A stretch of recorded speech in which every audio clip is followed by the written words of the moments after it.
Skyhawks, 4 or 5, came low across the bay to bomb the 2 landing ships unloading men and supplies.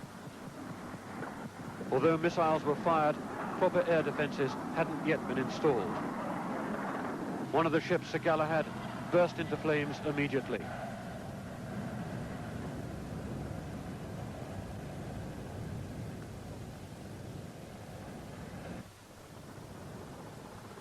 The ship had been carrying 2 companies of the Welsh Guards.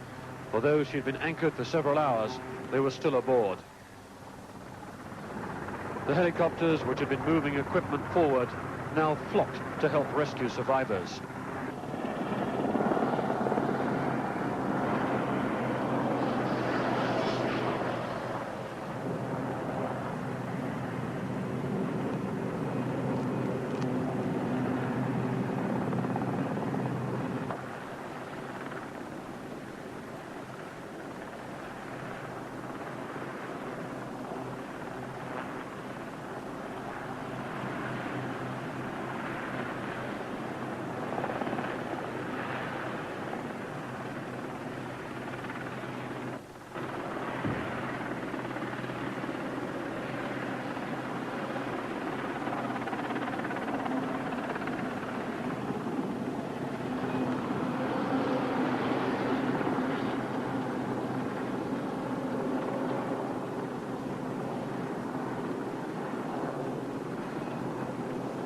Black smoke poured out as the Guards' ammunition started to ignite.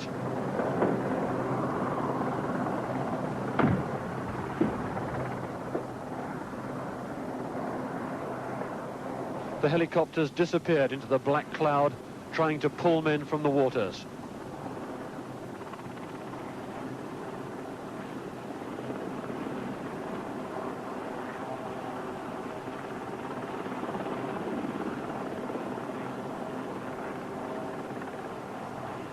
Again and again, the pilots risked their lives to save others.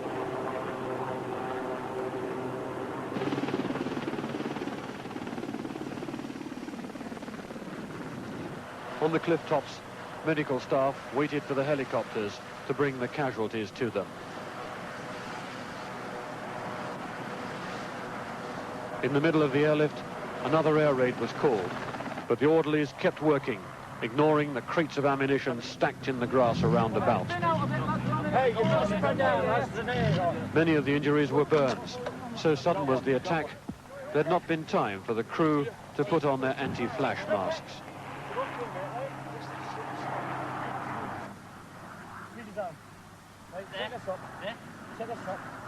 Right into there, right, push your cooler home. What is it? It's old. Oh, what about this one? Swap up his ass. You want this one right here? Right. Just cold. Can you get this John, right through? squeeze his arm. Let's do it and hang that way. Yeah. Around in the water, orange life rafts started to drift back to the ship.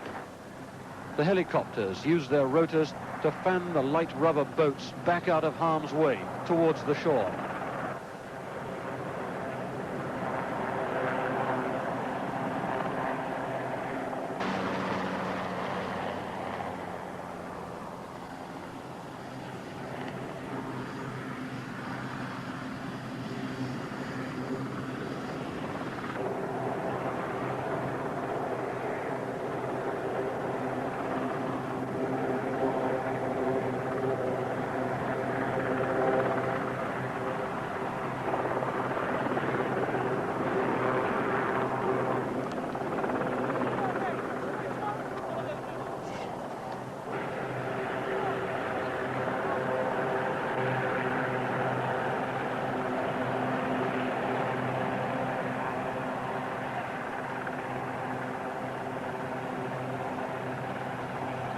Once the casualties were clear, the helicopters brought in other survivors, among them the bewildered members of the Chinese crew.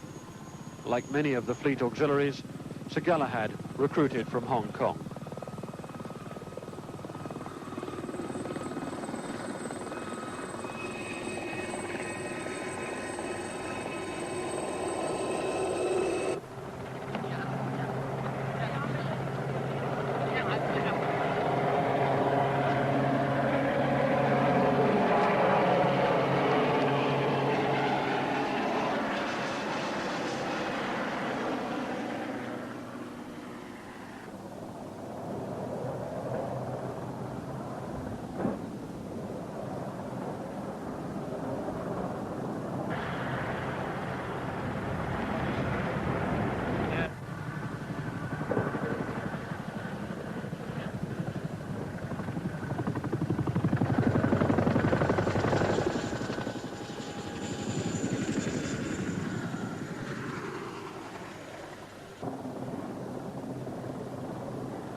In the confusion, it took hours to find out who'd survived and who had not.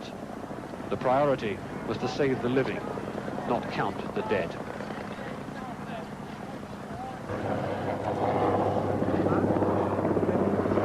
The fire, fanned by the wind, spread at tremendous speed along the ship. If the shore hadn't been so close, the loss of life could have been even worse.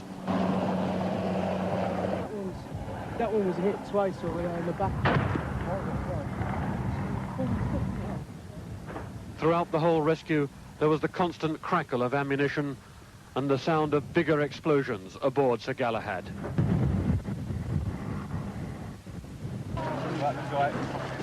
This one's got more. It took several hours to gather up all the boats and pull them into the shore.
The medics waded out into the cold water, checking if anyone was hurt.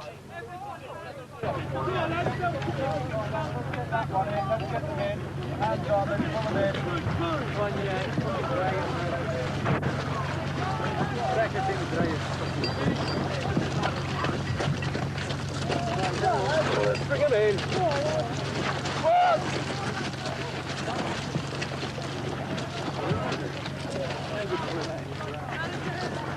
She's coming. Okay, lads, you've got people following you in. Come on! Jerk the fucking thing, jerk it straight. Pull! Come on, pull! Hold it, hold it. Give me some slack, you can get out of the way. Okay, grab that, put him back down in it. Bring him back out after us, okay?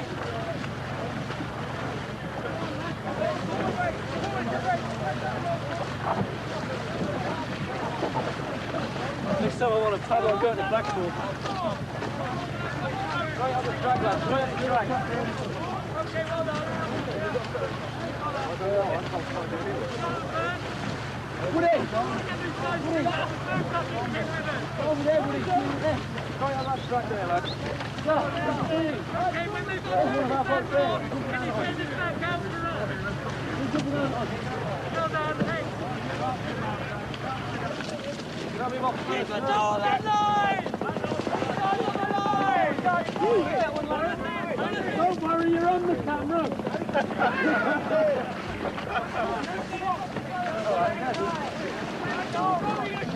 Top of the hill, mate.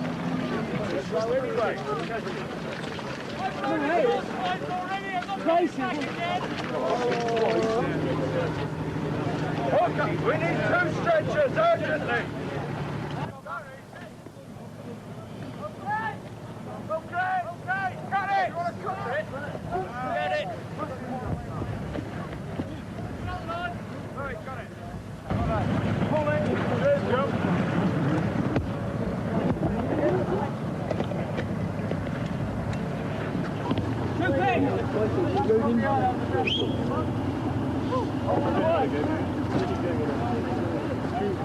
Yeah, we can go.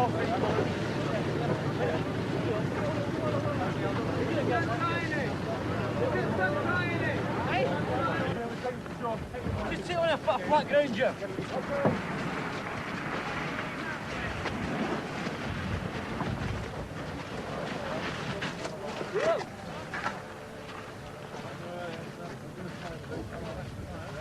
Through there to the last week. Leg it, please.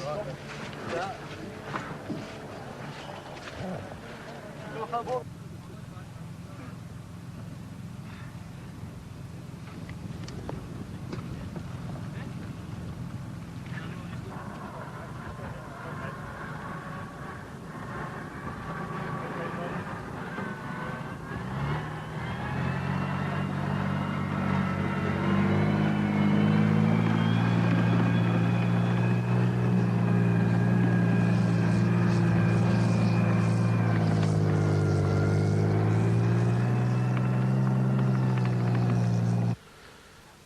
But that wasn't the end of it. The other landing ship, Sir Tristram, began to smoke. It had been hit in the same raid, although the fire took longer to gain a hold. But that ship too was lost, burning fiercely in the night.